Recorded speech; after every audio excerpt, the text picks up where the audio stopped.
Thanks for joining us here at this session. We'll be covering basically the topic of gaming and fashion, how they interact, how they collide, what's to learn from that process, and what's to come. We've got some amazing people here that can really answer a lot of the questions that you guys might have. This will be a much more casual chat, if you will. So please feel free to contribute and participate in this. So it's not just us talking about stuff. I'll maybe let every person introduce themselves and the company they're from, but yeah, we'll start there. Hey, y'all. So my name's Cam. I'm a senior solutions engineer for Unity, focusing more on technical art, 3D photogrammetry, things like that. Hey, I'm Jameson Tilsner. I run business development for Sketchfab, which is now part of Epic Games. Hi, I'm Erica Young. I do partnerships for Sketchfab and Epic Games. Jen McCabe, I'm a senior client partner at Unity, so I manage a lot of our relationships on the retail side of the house. Liz Perkis, and I am the head of client partners at Unity. Hi, I'm Bola Ramgalan. I'm assistant teaching professor at Northeastern University. I teach in the areas of blockchain technology, wearable computing, and XR. Awesome. And I'm Yazan Malkosh, founder and CEO of Swatchbook. We specialize in digitized material platform. Oh, and then Tim is in the audience. He's yeah, I'm Tim Devlin, senior program manager at Unity Technologies, and I'm going to be taking your questions today. So just throw your hands up. I'll run to you. Try not to trip. Yeah. Awesome. So to kind of get this started, as a lot of you kind of go through these panels and these discussions regarding digitization, 3D assets, exploration, visualization, XR, VR, AR, all these lovely terms that you guys are hearing, a lot of it is still kind of within the product development part of the process. As we move forward to engage in other realms where we interact with the consumers, obviously gaming comes to mind. It's a pretty core part of that. We're starting to see a lot of the brands show up in different games, show up in different ways, and interact with their consumers, not so much just about the products, but the experience that we're providing.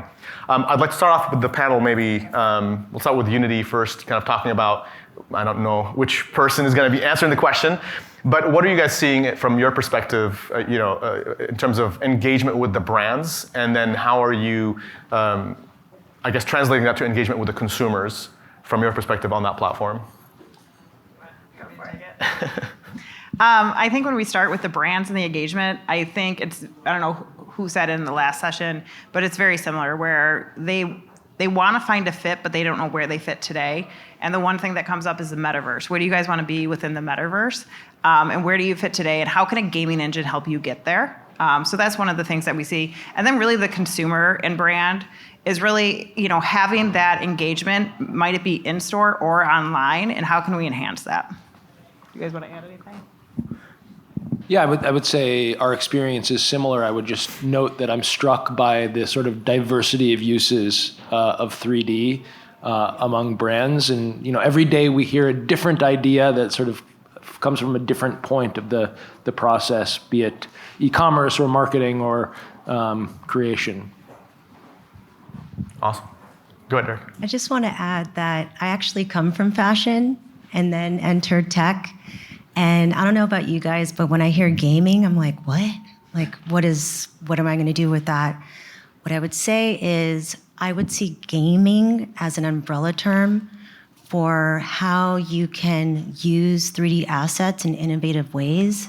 It doesn't necessarily mean that all of a sudden someone's going to be wearing your dress and fighting bad guys. It could mean they might. They might. It could end up there, sure. But it could be something really simple. It could be a really innovative way a customer interacts with your garment on your e-com site. So, it's not scary. You can start really small. And there's really quick, easy ways of utilizing gaming tech to really create really amazing immersive experiences for your customers. And I'll just piggyback off that real quick because I think that's perfect. Is anything that you like about gaming, like when you guys get into a game and it's a multiplayer environment, think of that and taking it to the business and having that cross collaboration across different points of that business. And that's really where that technology comes from. And so taking yourself outside of the game and how you can use the system. That's a great point. So you're basically separating the technology and then what that technology originally was based for, which was for games. Now it's used for visualization in general. And we saw, I think, Pixel Pool before just talking about their experience and using the Unreal Engine, for example, for their showrooms and that technology for product presentation. And it goes beyond that. And you mentioned also the Metaverse, which I'm sure you've probably heard that word a million times so far in the last year. Anybody would like to take a stab at explaining what the Metaverse is? Why is it different than what we have today, and where is it going? And how long do you guys all have today? Just an FYI. So I'll say one thing that I thought was fascinating, because I think everybody has their own idea of the metaverse, and it's still this thing that everyone's figuring out. But JR, our CEO, was on a talk a week or two ago, and I thought he said something that was pretty pertinent that a lot of folks are not thinking about, which is avatars are a way of the future. They're absolutely necessary in many situations, but there's an important amount of stress that we need to put on. You shouldn't just insert an avatar because it's the new coolest emerging tech. It needs to make sense. And in certain situations, adding a 3D environment or some type of metaverse mechanic may slow down the end user, which if it takes an extra 2 minutes to check out and buy a book, they're gonna stop, and all of a sudden you've counteracted what you intended to do by making it a lot more interesting and cool. So it doesn't quite answer the question, but I think it's something that is not being talked about too much right now. Yeah, and I think I actually interviewed some kids recently and asked them what they thought the metaverse was. And they're like, well, it's here, right? Because it's just the internet, but more immersive. And I'm not sure that they used the word immersive. But they said it's here, like we play Roblox, and it's, we play Fortnite, we play whatever. And he said, when I create an avatar, that's my expression of who I am in that world. So it's really just like Internet 3.0, right? It's where we're getting. It is here. And I think the way consumers consume, the way we design, it's just shifting from 2D to 3D. It's here and it's only going to grow. Consumers are going to demand more immersive experiences. They're going to want these experiences from their homes. I think COVID really escalated where we're at with that and our understanding of, not everything's going to be in store. We can certainly create in-store experiences that are more immersive, more engaging, assistance. If I have a food allergy and I'm in a Walmart, for example, I could pick up something and look and see, is this safe for me to consume? Or, oh, you're interested in this product, maybe also this product. So there's so many applications, but it's going to be this combination of AR, VR, online. So it's here today, and I think it's only going to grow. That's awesome. Anybody else to add? Just to add to that, conversation about avatars, I think you've highlighted this interesting point that avatars are sort of a medium through which you embody specific experiences and specific personas. So if you approach it really as an experience design or interaction design opportunity and building these narrative sort of constructs and design ways for the users to interact with things in ways that's not possible in the physical world. Could you be flying around, right? Like, could you have I think a very popular example is like a dress on fire, and like how would that feel? How would that embody? So those are like really interesting questions to ask. And so without an avatar, it becomes kind of impossible to have those experiences. Interesting. I mean, I do find it interesting that like at least my kids will spend more time customizing the avatar than actually playing any game, and they're just switching it every day. But also to that point, we're almost kind of like in this process of building whatever the metaverse is for the next generation, not just what we have, and their understanding of how all this works is completely different. But so that we don't continue just answering our own questions, any questions from the audience about gaming technology, fashion, metaverse, anything that ties into kind of the processes that you guys are seeing here and how that all blends in together? Any thoughts, questions? I need more engagement from the audience. Just going to start pointing soon, so. Yes, Tim, by the way, he will go and just say this person, that person, or just blur out a name and see if somebody's here. There you go. We already scared somebody over. Well, this begs the question, when do we know when we have arrived at metaverse? And when is it defined? Or is that the point? We don't know. I'm going to let you, I'm just the moderator, so you guys are going to be answering this. I think it's going to be an evolution, right? I mean, like, think about, I was in high school when I remember learning how to use Yahoo in the library, and look how far that has come. Now I carry the internet in my pocket, and if I want to know something, I just pull out my phone and look it up. I think the metaverse is going to be like that. It's going to be iterative. It's going to expand. I think what's really cool is that we have the opportunity to define it and create these communities. I think one thing that I think is super important is, as we're building it, like, let's put rules in place for engagement, for safety, for consent, so there's not bullying. So many topics to think about as brands get into the metaverse. It's, if I buy a Nike, do I get a digital code so that I can put that on my avatar? What is that avatar world going to look like? Are we going to share? Is it like I go to a virtual shopping mall and I can take my avatar to every space, or am I going to have a different avatar in each space? There's so much that we don't know yet that we're just uncovering. I think, the potential here is limitless, really. But it's cool that we're kind of at the foundation, and there's so many use cases for apparel. And I think, when Unity started out, we were a gaming engine, and then other people were buying our tech, and we didn't get why. Like, what are they doing with this? And so now we have this whole other division that's for these business use cases. And it's just, the possibilities with 3D are just really limitless. And we're really excited, especially in the apparel industry, to partner and figure out, because we don't speak your language yet. So we're learning, well, Tim does, but we're learning, and we want to understand and grow. And I think we're never going to reach an endpoint. It's just going to be building on itself and really an evolution. Anyone else to add? Yeah, I would say, it's here already, but it's not a thing that kind of stays the same way forever. It's always evolving. So how do you just kind of grab that opportunity and make a great use case out of it? And it's going to be led by the consumer at the end of the day. And I mean, our number one goal is, how do we interact with that end consumer? And that's ever changing. And so what gaming technology allows you to do is be a couple of years ahead of that, because you look at the games that we built today, and where our strength came from mobile games, where their strength came from Fortnite and Epic and everything that they were able to build. But they were ahead of their times when they developed them. I think one last thing to add to that on the metaverse is, a part of what we imagine it is the whole AR goggle aspect of it, right? So the hardware is also a big part of that. And in this case, we're still kind of like all waiting, like, what's Google/Facebook/Apple going to come up with, based on all the rumors and articles and whatever they're working on, to get that immersive aspect. Because right now we have, like everybody said, the metaverse is here if that device that you're talking about is your phone or tablet or computer. And certainly there's a subset of that community that is working with VR goggles and things, but it's much more developmental, it's much more technical. But it's like, when will the consumer have that in their household? When is it going to be? It's wireless, it's high resolution. I can see the fidelity of the data to be high enough where I can make a purchase decision, and it's not just about buying it for my avatar, but buying it for real. I think that's going to become probably a huge stepping stone, in the same way that mobile gaming and things like that happened when the smartphones arrived, versus kind of the older phones of the Nokias and the Ericssons and things like that. Johnson, we got a question. Where are you? Over here, hiding out. I can't see. In the audience. Yes. Hey, I'm Elena from yes. PVH. I was hiding, I'm sorry.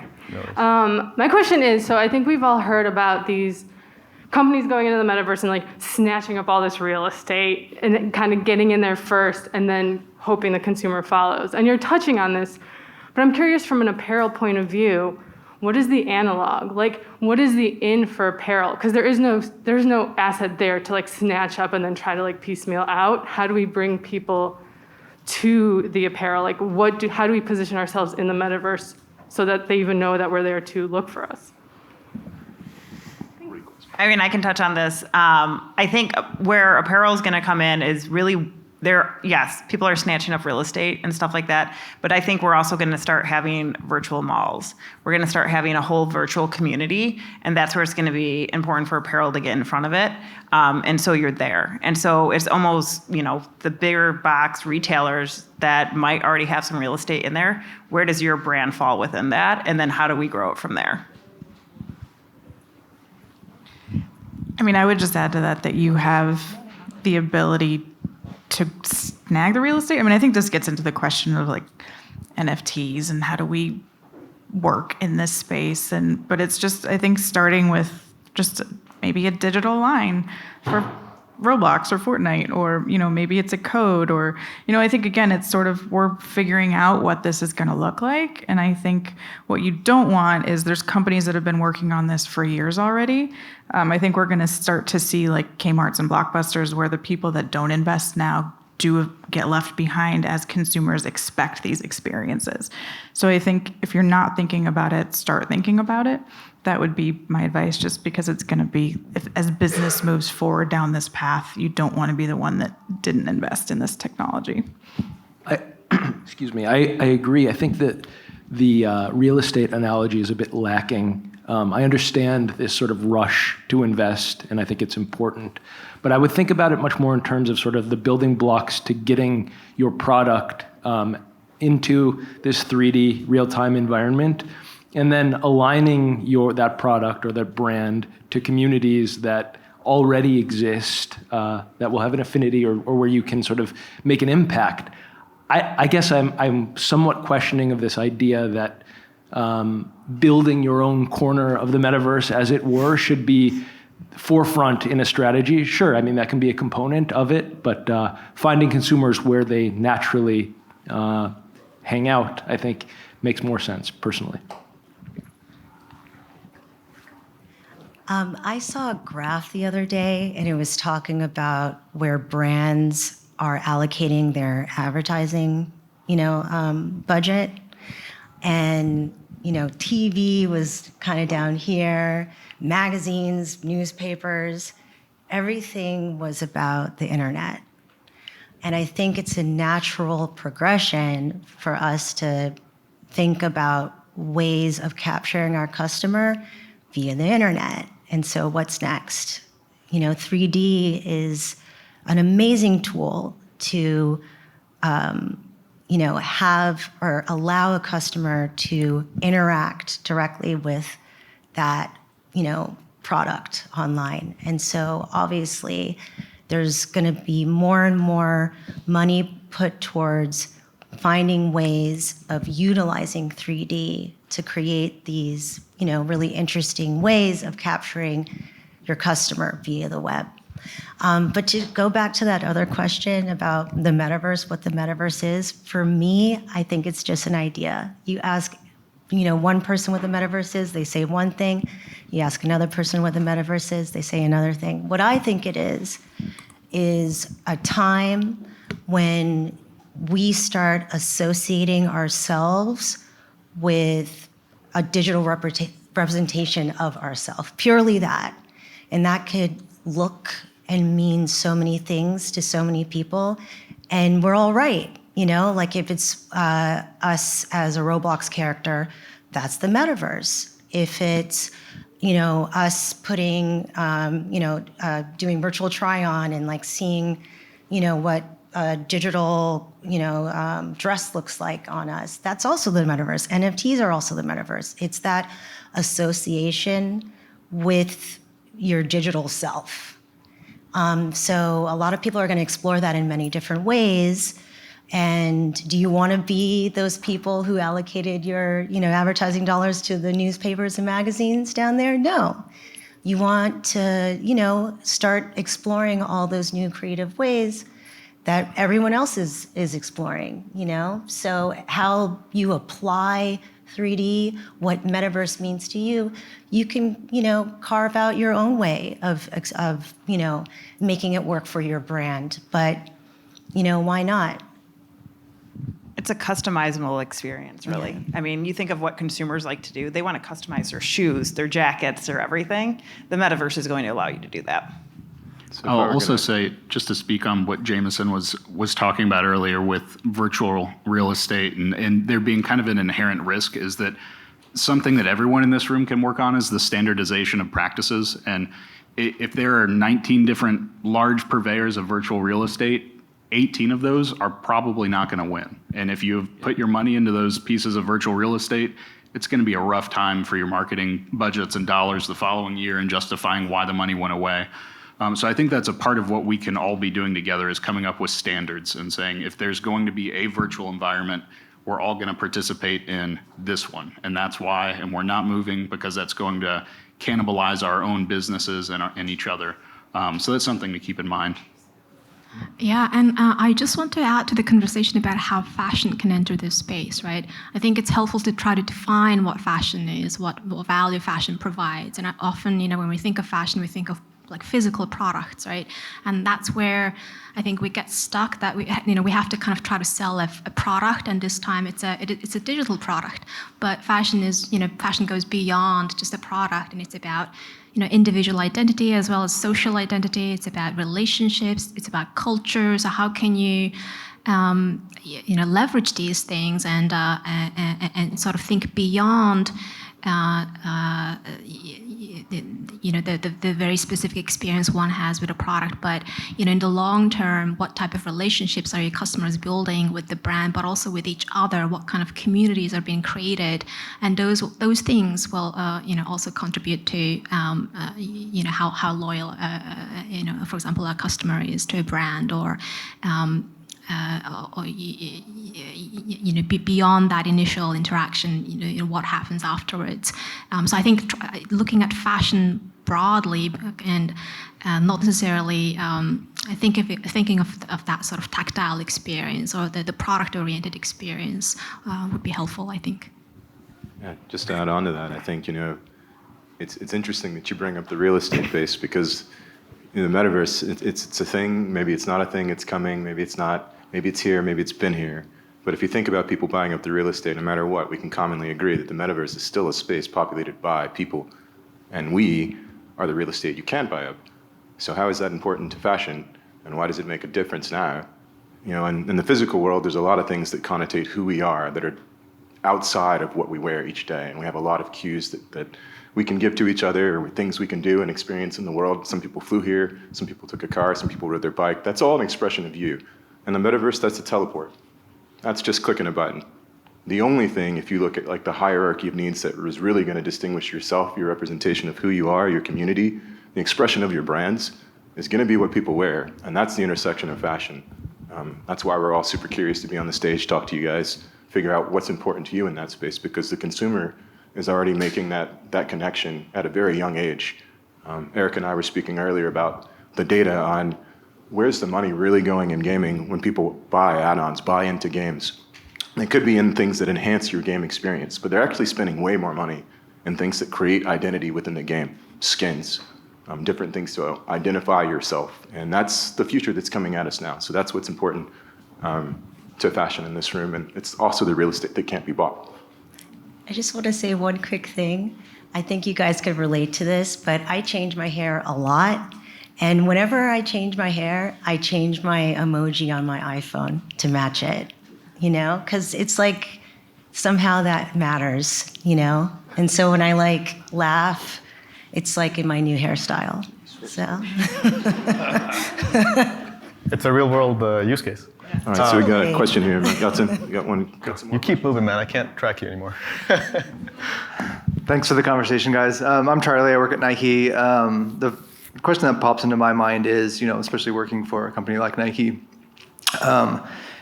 has there been much consideration about how, especially when it comes to fashion, brands might grapple with the authenticity of their brands when it comes to something that's completely digital? A lot of companies are very performance-based, but creating a digital asset for someone to run around on an avatar, there's no performance aspect of it. There's no, quality of construction of materials. All that consideration that goes into a premium product gets turned into a low poly model that gets run around. And granted, I could buy a product and wear it 10 years from now. Right. That model 10 years from now, technology will have advanced so much that it's not a low poly model anymore.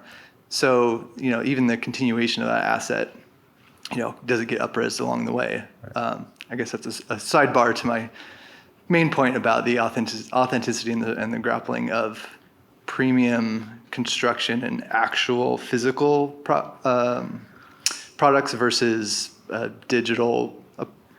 lightweight digital version of that. Very interesting question. So again, I think part of this goes back to the fact that a lot of things we know about fashion is, like physical, and we associate, the craftsmanship that we see in the real world with the things that we see in the digital world, and we're looking for these things. But I think after some time, it'll become easier for us to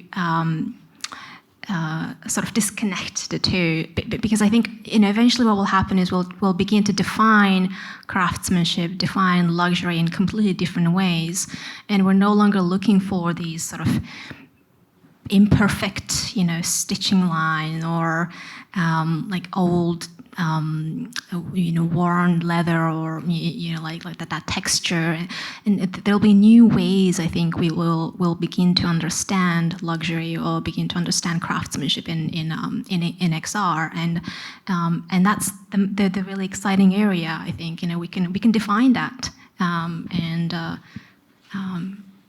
But I mean.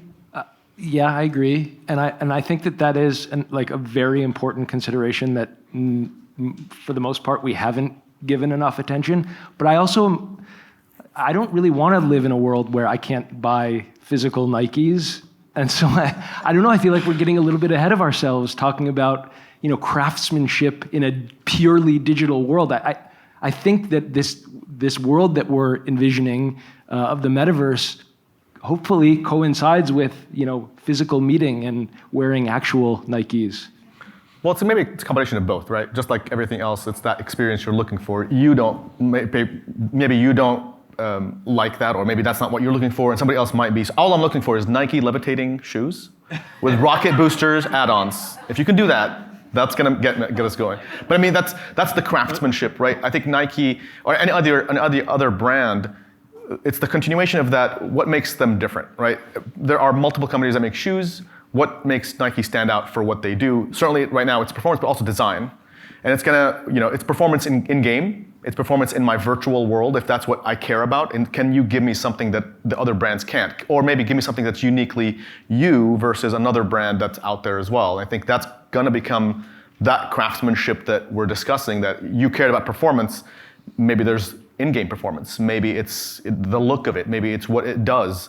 You were talking about the dress with the flames. With my shoes are just on fire, and while I'm running really quickly, and I think that's going to also tie into the gameplay, and it'll get to that. Certainly ahead of ourselves. I don't disagree with that for sure. But I do think that that's going to become. It's a transition period for the brands. It'll go from what we are today, and let's just get on the metaverse and be in digital and AR and immersive, and then start exploring what other things can. I mean, that's just the way things are when you're adopting all these technologies. I think, at least. Yeah, and I think it's going to come down to what people are willing to pay for. Again, in this interview with the kids, which is adorable, and I want us to figure out how to make it public. But the 11-year-old said, well, I really think that it'd be great if none of this was behind a paywall so that people could just express themselves however they want. And then my 8-year-old said, he's like, well, I would pay to put Nikes on my avatar. So again, it's going to come down to the kids and the generations and what they want. But I think, tying it into, game performance. If I could put some cool dunks and be faster in Zelda or whatever, it is. I think, it's going to be what we make it and what we provide, and the people that get there first are the ones that are going to kind of have some say into how that goes. And I think that's where the intersection of apparel and games is really cool and can provide some neat things.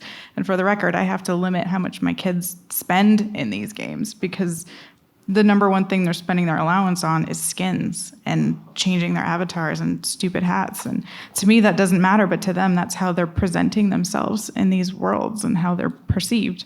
So I think this generation's going to care about it a lot. The other thing I'll say is probably the least mature aspect of emerging technology from my perspective is peripherals and haptics, and how you're actually going to physically feel things. And there are a ton of products out there with tactors that will make your fingers actually feel the press of any type of material, but none of it's one-to-one. So that's one of those. I think we are drastically hardware limited as it stands today on making someone feel quality, but I don't think we can't get there. It's just the software is potentially a little bit ahead of the hardware there. Yeah, and it doesn't have to be one-to-one, right? Quality doesn't have to mean the same thing in VR, in the metaverse, that it does in the physical world. think the real powerful thing there is that what's great behind these engines and the companies that are running the metaverse and gaming is that the data transmission is real time. So when we can take the data that's happening in the virtual space and blend it with the craftsmanship you're working in the physical space, that's when I think we're going to have a merge of kind of the two, right? And if we can really extract not just the like user preference of how it's worn, but also start mimicking physical data and virtual space of the world and how it interacts with what's worn, then you've got real-time simulation, and that can change the game. You guys have already changed the game doing that. We got another question here. Got it.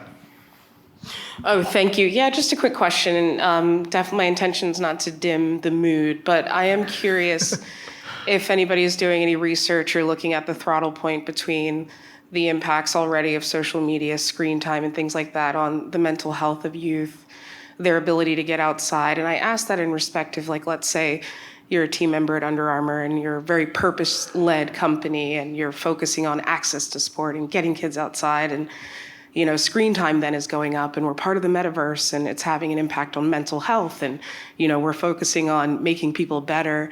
I just wanted to know what focus or attention's being put on that throttle point, so that, you know, in the end we're not looking back and maybe we've had a negative impact on the youth.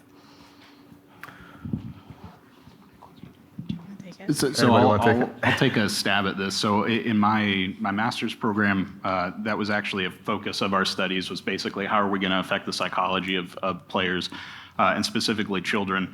And I think one of the things that was eye-opening for me there is that it was at least established that gaming is an addictive, very highly addictive, potentially, medium, and that it is up there rated with other types of substance issues. So I don't mean to say that as if it is a massive problem that kids like to game. It's just that there needs to be some amount of regulation put in around the priority of reality versus not. And that's where I think Ready Player One has done a fantastic job of describing what we don't want, which is when you care more about your character looking fit than yourself looking fit, we've hit an inflection point that's not good for society. And I think that's up to us to monitor and try to maintain some amount of control over. Yeah, as someone in tech, I have done a ton of research on how this tech is impacting my kids, and my kid is allowed 2 hours of screen time a week, and the rest of the time I force him outside. So while he's spending a good amount of allowance on these games, he's not allowed in them. But I think that comes back to, Great balance.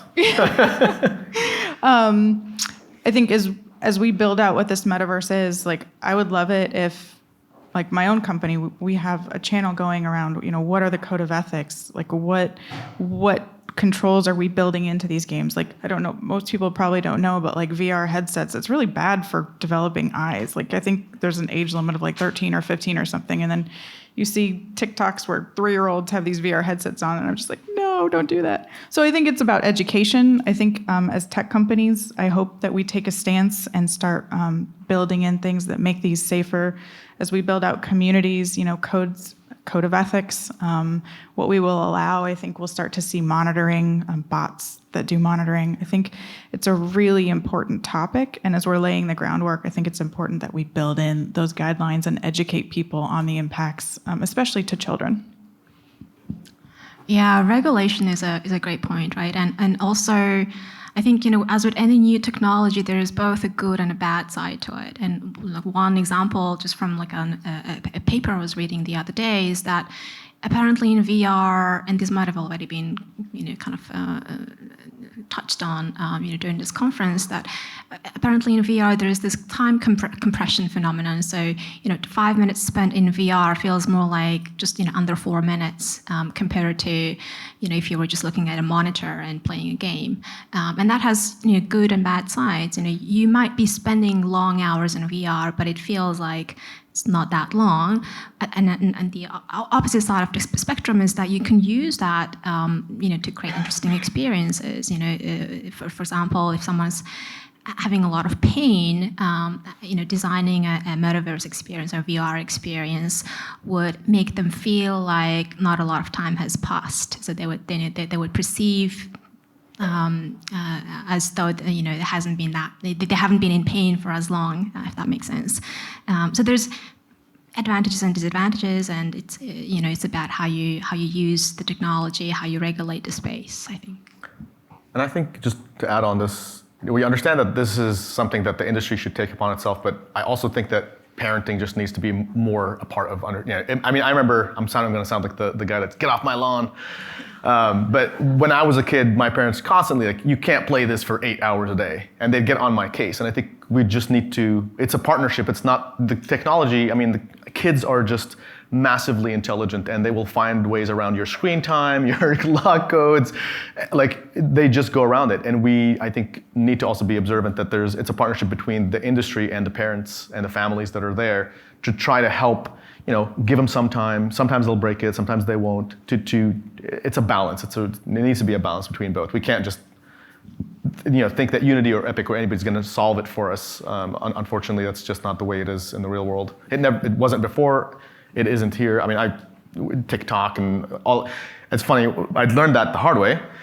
I did not, like my daughter was like 13. She's like, I want Instagram. I'm like, no, you won't get Instagram until you're a bit older. She's like, okay, well, can I do Pinterest? I'm like, Pinterest? Sure, what's on Pinterest? And it turns out like Pinterest basically has everything from TikTok, everything from Instagram also on Pinterest. So as a parent, we're trying to catch up, but we do struggle. And you want to be a bit more informed about what those kids are doing, not just assuming that if I just because she was on screen time, she only had, like I said, 2 hours a day, but she's doing Pinterest. I'm like, Pinterest, it's going to be a couple of recipes here and there, but that wasn't the case. She was smart enough to go around it. Great question, Zaina, an important question, so thank you. We got time for a couple more, Yeltsin? Sure.